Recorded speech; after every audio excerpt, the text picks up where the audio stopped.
Salut les traders, j'espère que vous allez bien. Moi, ça va un petit peu mieux. Pour ceux qui ne le savent pas, j'ai eu le Covid, il me semble, c'était le 23 décembre. Donc c'est pour ça que j'ai pas sorti de vidéo d'analyse la semaine dernière parce que j'étais KO, hein. Je pouvais clairement pas tourner de vidéo ni faire de cours à mes élèves malheureusement. Donc déjà, merci à tous ceux qui m'ont envoyé des petits messages pour me soutenir, ça fait plaisir. Bonne année également. Voilà, c'est la première vidéo que je tourne depuis le nouvel an. Donc bonne année à tous. Je vous souhaite d'atteindre tous vos objectifs en 2022, en trading ou même personnel. Donc voilà, ça c'était le petit message de début parce que je tourne pas les vidéos d'introduction le jour même de la vidéo d'analyse, je les tourne bien avant. Donc ça aurait été bizarre de faire une vidéo d'introduction sans vous dire la bonne année, donc j'en profite maintenant. Sinon, maintenant, tout repart dans l'ordre, donc on va continuer les analyses tous les dimanches à 18h toute l'année, j'espère en tout cas. Et sinon, j'ai 2-3 vidéos sympathiques qui risquent de sortir dans très peu de temps sur la chaîne YouTube, donc pensez bien à vous abonner si c'est pas le cas.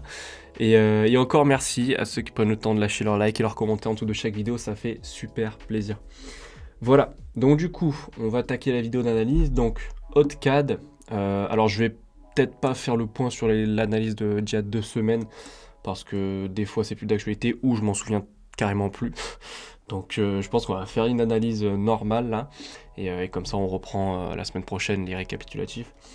Du coup, HotCAD, on fait attention à de la vente. Pourquoi? Pour ce possible running ici qui s'est développé.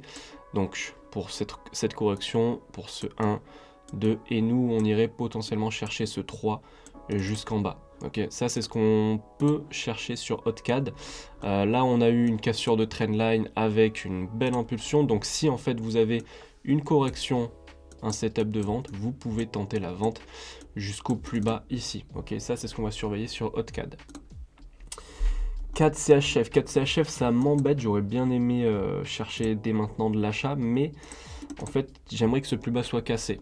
Donc si vous avez un setup de vente, pourquoi pas, pour terminer la structure, donc pourquoi pas aller chercher la vente jusqu'à ce plus bas si vous avez un setup. Maintenant, à quel moment est-ce qu'on va annuler ce setup de vente? Si évidemment il explose et qu'il vous donne un setup, on ira chercher l'achat tout de suite. Mais moi ça me dérange un petit peu de chercher de l'achat pour le moment là, puisque le plus bas ici n'a pas été cassé, et je préfère qu'il soit cassé avant de chercher de l'achat. Donc pour les jours à venir, faites attention à une petite vente, en tout cas ce serait mieux pour pouvoir acheter sereinement par la suite. CHF JPY, alors lui je crois qu'on attendait de la vente en plus, donc complètement invalidé. Donc ici on était dans une correction, on attendait la vente, au final il a explosé vers le haut, donc on va peut-être aller chercher un running, c'est-à-dire qu'on a l'impulsion, la correction qui a cassé le plus haut, ok, donc on a l'impulsion et la correction. Donc nous on fait attention à ça, un down, puis un up, donc un retournement haussier comme ça. D'accord, donc peut-être qu'on va avoir un running. Pour rappel, sur CHF Yen, on est sur une structure quand même weekly. C'est un retournement weekly qu'on attend, donc ça va prendre du temps. Ok, on va peut-être avoir des opportunités ici, peut-être là, peut-être ici, d'accord, peut-être que ça va traîner, mais nous ce qu'on veut c'est ça surtout. On veut la cassure de ce plus bas. Pourquoi? Parce qu'on a eu l'impulsion, la correction, et nous on veut la seconde grosse impulsion weekly baissière. Donc on va tenter les opportunités quand on en aura. Donc peut-être que ce ne sera pas la première, la deuxième, la troisième opportunité, mais tout ce qu'on veut, c'est choper quand même cette impulsion weekly parce que là, il y aura beaucoup à manger.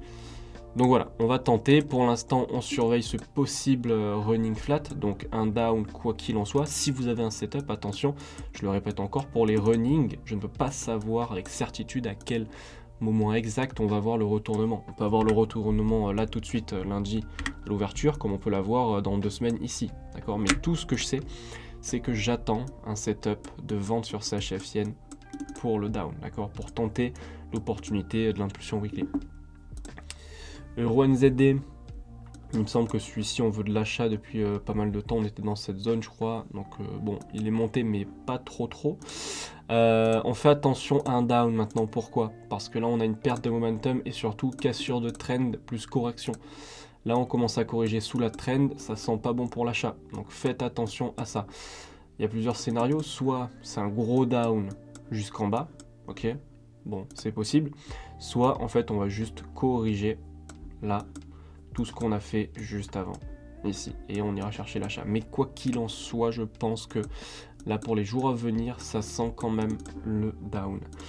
Euro USD, celui-ci c'est pareil, on est dans une phase de correction là.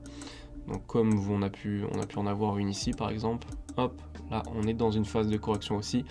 Donc il peut monter encore un petit peu, mais pareil, on va dire que sur du swing trading, on cherche quand même la cassure du plus bas qui est juste ici. Voilà. Donc si vous avez des setups de vente, pourquoi pas les tenter, ok.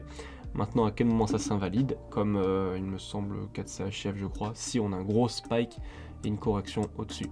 D'accord, si on a ça, bon, évidemment que la vente va s'invalider.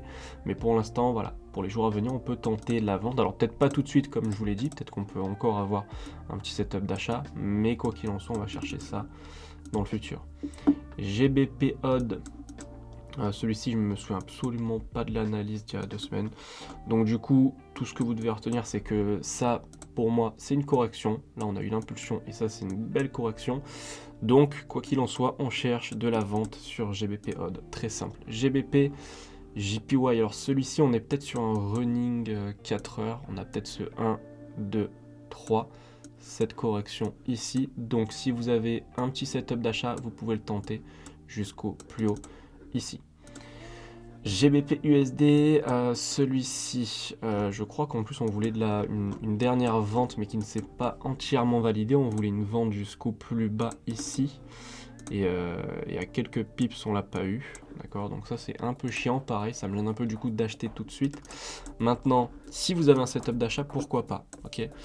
Rappelez-vous, sur GBP USD, il y a ce scénario qui est ce 1, 2, et nous on veut ce 3 au minimum, ou alors un mouvement aussi encore plus grand. Mais on veut quand même de l'achat. Donc si vous avez un bon setup d'achat, donc du style, si j'en trouve un rapidement, voilà. Si vous avez clairement ça, là, après une impulsion, un mouvement correctif, vous pouvez tenter l'achat. Okay, donc ce genre de mouvement, si vous l'avez là dans les jours qui viennent, pourquoi pas tenter le up sur GBP USD. Ethereum, celui-ci, alors j'espère que même si j'ai pas pu vous faire de vidéo, vous ne vous êtes pas fait avoir. Hein, ça, si vous me suivez depuis longtemps, ça annonçait clairement la direction. D'accord, ça annonçait une impulsion baissière. D'ailleurs, pour la suite, je pense qu'on se dirige pareil sur une petite correction pour un down. Donc voilà, j'espère que vous avez pu anticiper le down même sans moi, j'imagine. Donc pour les jours à venir, faites attention. Alors il va peut-être corriger encore un petit peu, hein, mais ça annonce un down. Ok, peut-être même un down jusqu'au plus bas ici. Voilà, peut-être venir même retester ce plus bas ici. Donc faites attention sur Ethereum. Bitcoin, c'est à peu près la même histoire. Celui-ci, c'est peut-être même un petit peu plus évident. Impulsion, correction, impulsion. Ici, il nous a validé un beau regular flat, structure corrective. On vient peut-être même de casser la trendline, voilà, et on corrige en dessous. Donc voilà, pour l'achat, c'est pas top, statistiquement en tout cas, avec les probabilités qu'on a. Donc ça sent plutôt une vente, pareil sur le Bitcoin, peut-être même jusqu'au plus bas. Donc ici, là, faites attention à ça sur le Bitcoin. USD JPY, celui-ci on voulait de la vente parce qu'on avait eu l'impulsion, la correction. Bon, la vente est toujours pas invalidée à 100%, tant qu'il ne casse pas ce plus haut, on peut toujours aller chercher de la vente jusqu'au plus bas ici, d'accord. Donc ça c'est toujours possible, donc on surveille ça, même s'il y a de grandes chances vu le momentum qu'on a pour l'achat qui viennent casser le plus haut. On surveille encore ce scénario, on sait jamais, s'il chute et qu'il donne un setup, bah pourquoi pas, ça peut être très intéressant pour la vente sur USD JPY. Et on va terminer avec le Solana. Moi je suis toujours acheteur dessus, hein. Je vous avais fait une petite partie de la vidéo dédiée au Solana où je vous expliquais pourquoi est-ce que c'était intéressant de l'acheter, parce que ça, pour moi, ça reste une correction qui annonce clairement un achat pour les mois à venir. Okay, donc c'est pour ça que si vous avez des setups d'achat, tentez-les sur le Solana. Maintenant là en 1 heure, ça sent la vente, hein, comme les autres crypto-monnaies. Pareil, on a eu une cassure de trendline ici, et là on est en train de corriger juste en dessous. Donc le super achat, c'est peut-être pas pour tout de suite, mais même s'il vient casser encore une fois le plus bas, il monte, il redonne un setup, on tente. Ok, ce setup là, fallait le tenter. Qu'est-ce qu'on a eu d'autre? ce setup là, il fallait le tenter. Tous les setups qu'on a, donc les coactions, après les impulsions haussières, il faut les tenter. Parce que quand ça va exploser, le Solana, ça va faire assez plaisir, d'accord? Si on prend rien que... Si on chope le plus... Donc je pense qu'il viendra casser le plus bas, il y a des chances. Si on remonte jusqu'au plus haut, ça fait déjà presque 80%, ok? Sans effet de levier. Si vous avez un effet de levier, c'est encore pire. Donc voilà, donc faites attention quand même avec les effets de levier. Mais Solana, je suis toujours acheteur. Je surveille toujours des bons petits setups d'achat pour le Solana.